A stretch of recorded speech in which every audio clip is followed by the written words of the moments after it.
Charlie Hustle forever immortalized. Today, the Reds unveiled hometown star Pete Rose's statue.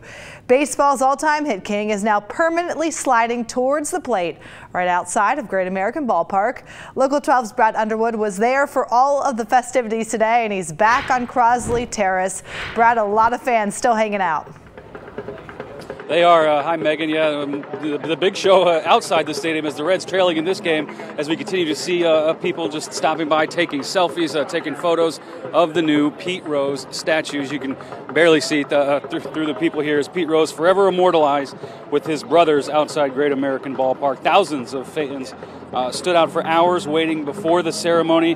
After an hour of the speeches, Pete Rose, Charlie Hustle, finally pulled the cloth off of his statue for all of Reds country to see. It sits out here on Crosley Terrace between the statues of Joe Morgan and Tony Perez. Pete's statue is, of course, of his iconic headfirst slide.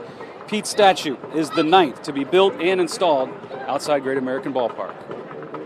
Pete should have had a statue a long time ago, and I'm really excited to see it. Even growing up in another part of Indiana, Pete Rose has meant a lot to baseball. It's good to be here. Going to the Reds Hall of Fame was enough for me.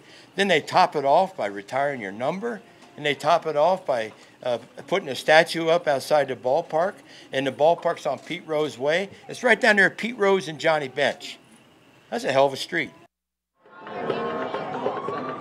Indeed, and it's coming up tonight, Local 12 News, more from Pete Rose, and we'll also hear from Johnny Bench and some of his other brothers from the Big Red Machine. Reporting live at Crosley Terrace, Brad Underwood, Local 12 News. Megan? Brad, thanks. It sounds like that Pete Rose press conference was entertaining.